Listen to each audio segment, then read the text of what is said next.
So welcome. In this video, we'll be looking at surjective functions.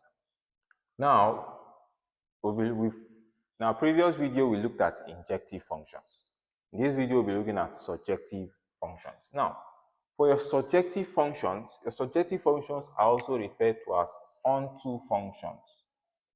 So they are called onto functions. Now, this is what your surjective function is trying to say. Your surjective function is saying that the codomain is equal to the range. That is basically what your surjective function is talking about. If you don't have knowledge on domain and range of functions, you can check the playlist and you would see the video for domain and range of functions. Now, having a relation where this is our domain and this is our codomain with F mapping to this, we have 1, 2, 3, and we have 4, 5, 6, and 7. Let's say we have this. Now, 1, 2, 3 are the domain of the function. Now, your domain, for every domain that is here, must have an output. But for your codomain is what we refer to as the output that a function can produce. So we could have 1 mapping to 4, 2 mapping to 6, and 3 mapping to 5.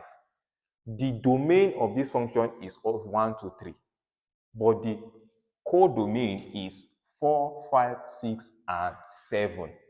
So they are all your codomain, but the range are the actual outputs that the function produces. That means 4, 5, 6 is your range. The ones that have what? An input, or the ones that have a domain. But 7 is your codomain, but it does not have what? An input. And that's why we say your range is the subset of your codomain. Now, your surjective function is an onto function where every codomain has what? An input. That means your surjective function, your range is equal to what? Your codomain. Your range is the subset of your codomain, but once the range is the same as your codomain, we say that that function is what? Surjective. Now, if you know how to find the range of function, it's going to be very easy for you in this case. But if you don't, you can watch the video also, as I've stated before, on the range of functions. Now with these explanations, let us solve these questions that we have here. Before solving, in your mapping, note that this is your domain and this is your what? Codomain. So when we find the range of the function and the range is equal to the codomain you have here, we say that the function is what? Surjective. So the first question, we have f of x is equal to what? 2x plus 1. Now, this is what we call a linear function because it is in the form ax plus b. Now, because it is in this form, you have already stated it before. Since this is a linear function, to find the range of this function, what you will do is this. The range of function has rules that we've already stated before. That the first thing you do is you would make x subject of the formula. So what you do is you would say for this function, you can say y is equal to what? 2x plus 1. Now, since y is equal to 2x plus 1, we would make this x what? The subject of the formula. Now, to make x subject of the formula, I can say 2x plus 1 is equal to y. To carry 1 to the other side, we have 2x is equal to what? Y minus 1. Now, we can divide both sides by what? 2. And we have x to be equal to what? Y minus 1 divided by what? 2. Now, since we have done this, the next step, this is rule number 1. Rule number 1 for finding your range is make x subject of the formula.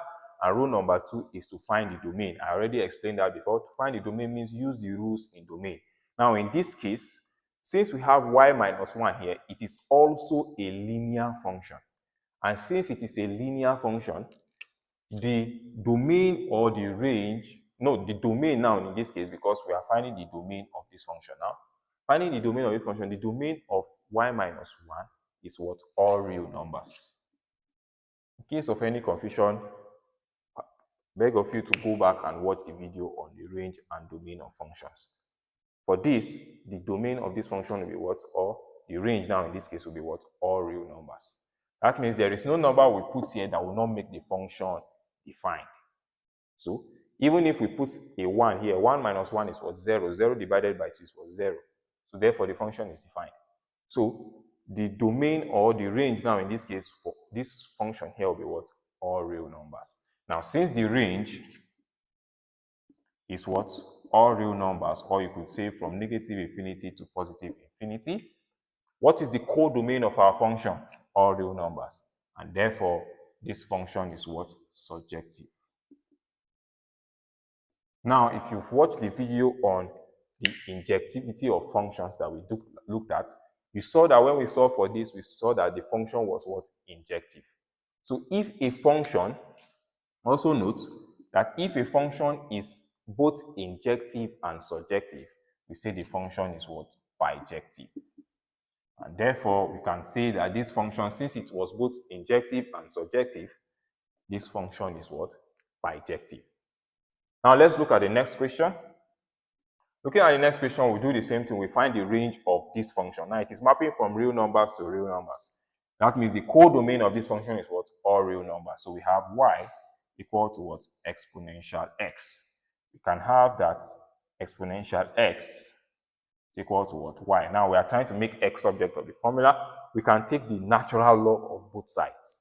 Or you could say take the log to the base e of both sides. So we can say log e base e. So you are at liberty to choose what base you want. So we can say log e base and raised to the power of x is equal to what? Log base e raised to the power of what? Y. So let's come here and do this. Having this, we can carry the power to the other side. So we have x is equal to what? Log y base e. Why did we say this? Because if we have this, I can say, carrying this to this side, we have x log e base e. Now, based on the law of logarithm, once the power and the base are the same, it is what? 1. So we'd have x multiplied by 1, which is equal to what? X. So x is equal to log y base e. Now, to find the domain or the range now in this place, what we'll do is this. For logarithmic function, the condition is that log numbers have to be what? Greater than 0. Not greater than or equals to 0. How? If you check your calculator, the log of any number that is less than or equal to 0 will be what? Undefined. So every input we make here must be what? Greater than 0. So y greater than what? 0 in this case. If you check for the rules of range that we did, you would see these things will make great sense to you. So the condition is the rule was when we solve for x, then we equate the function or the equation to the condition, and the condition is what? Greater than 0. So y is greater than 0, and since y is greater than 0, we cannot solve for anything here. So we'll go to our number line. Going to our number line, we see that this is 0, negative infinity, and this is what? Infinity. To find the range of the function r of f will be equal to what? They say y is what? Greater than 0. So that means the not inclusive 0, comma, infinity. And infinity is always what? Not inclusive. So this is the range of the function. And since this is the range of the function, what is the range of since this is the range of the function, the codomain of this function is what? All real numbers. And therefore, this function is what? Undefined.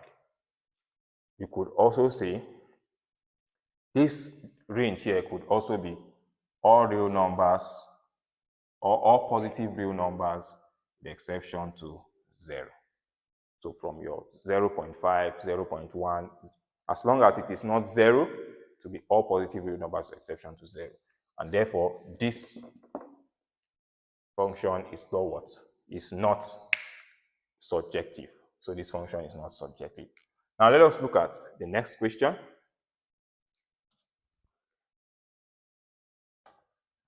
Or before then, instead of looking at the next question is similar to this. So instead of solving this all over again, let us just look at it. Now, for the next question, this is not surjective. For the next question, it is what? All positive what? Real numbers. Now, 0 is not positive nor negative. So we can say, because you will see that that's why I stated before that the mapping will come of great importance, or will become of great importance when we start doing surjective function.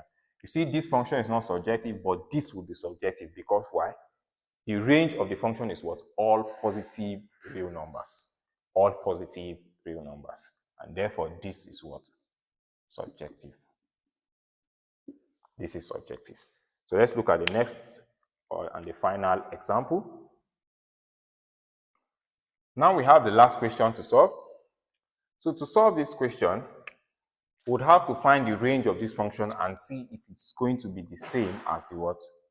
Codomain of this function. Now to find the range of this function, we will equate this to be equal to y. So we have y is equal to x squared plus 2 divided by what? S squared plus 1. Following our rule, we'll have to make x the subject of the formula. To make x subject of the formula, we have x squared plus 2 divided by s squared plus 1 equal to y. So we cross multiply. This is over 1. So we have y bracket x squared plus 1 equal to what? X squared plus 2. Now, since we have this, we can expand this. We have y times x squared, we have s squared y, plus y times 1, we have y equal to what? X squared plus 2. Now, we can bring this s squared to this side and bring the y to the other side. So, we have x squared y. Bringing this here, we have minus x squared is equal to 2, and bringing y to the other side, we have minus y. Now, since we have this, we can factorize x squared. To factorize x squared, we have x squared bracket, what's left here is y minus 1 equal to 2 minus y. So we can divide both sides by what? Y minus 1. So dividing this by y minus 1, doing this, so we have y minus 1. This will cancel out this, and we have x squared to be equal to what? 2 minus y divided by what? Y minus 1. The next thing we can do is we can square root both sides. So square root both sides, we have plus or minus. We have this to cancel out this. We have x is equal to plus or minus the square root of what? We do this like this. Square root of 2 minus y divided by what? Y minus 1. Now we have fulfilled our first rule, which is making x subject of the formula. Now we can go ahead to find the range. You can use the rules for your domain. Now, since this is a radical function, the same way we did the other one, we had a logarithmic function. Condition for a logarithmic function was greater than 0. Now, since this is a radical function and it is inside, and we also have a rational function inside it, that means fractions. So rational functions are functions that are expressed in fractions. A radical functions are functions that have roots. So this is a radical function inside, or a rational function inside what? A radical function. Now, the condition is going to be different based on the numerator and the denominator. So we'll find the range of the numerator, find the range of the what? Denominator, and then we'll now see where they overlap, or we can now join them together. Now, to do this, we have x. And please, if you are finding this difficult, it is best you go back and watch the video on the range of functions and also the domain of functions to get this properly. Now, we have this. We can still express this as plus or minus the root of 2 minus y divided by the root of what? Y minus 1. You might be wondering what happened to the plus or minus here. Both the numerator and the denominator owns the plus or minus. So, finding the range of the numerator, the condition for a radical function on the numerator is different from the condition of a radical function in the denominator. So for this, the condition for the first one, so for numerator, the condition would be, the first rule for you, the condition will be what? Greater than what? Or equal to what? 0. Because we can afford the numerator to be what? 0. Good. So we can have, the next one is equating the equation to what? Condition. So we have 2 minus y greater than or equal to what? 0. So since we have this, we can carry 2 to the other side. We have minus y is greater than or equal to what? Negative 2. And since we have this, based on the rule of inequality, whenever you multiply through by a minus, the inequality changes. Now, since we have a negative y here, a greater than or equal to here, it becomes what? A less than or equal to. So we have negative, multiplying through by the negative, so we have this will cancel out this. We have y will now be what? Less than or equal to what? Positive 2. Now, this is for the numerator. For the denominator, the condition will be different. in the sense that we cannot afford the denominator to be what? 0, because once the denominator is 0, the entire function becomes undefined, and therefore the condition will be what? Greater than 0. So since the condition is greater than 0, we have y minus 1 is greater than 0. We have y will be greater than what? Positive 1. Now, since we have this, we go to our number line to find the range. We have negative infinity, 0, infinity. We have 1 here, and 2 would also form here. So now, the range for the first one was what? What is going to be what? Less than or equal to what? 2. So 2 inclusive, we shade it less than. So we are going towards the side. Now for 1, it is what? Greater than 1. So we have this. And you recall, if you not watched it yet, whenever you have an overlap, the overlap is your domain or range. Now in this case, we are dealing with a range. So now the range of this function is the overlap, which is equal to what? 1 not inclusive, because we have only greater than or equal to. So 1 not inclusive, comma what? 2. And 2 is what? Inclusive. And therefore, this is the range of the function. What is the codomain here? Positive real numbers. And therefore, this function is not what? Surjective. If you don't really understand it, you can go back again, watch the video from start, or you go back and watch the video on the range and domain of functions. Thank you very much. Hit the subscribe button, hit the like button, hit the share button, as we'll be dropping more videos and more examples on surjective functions. Thank you very much.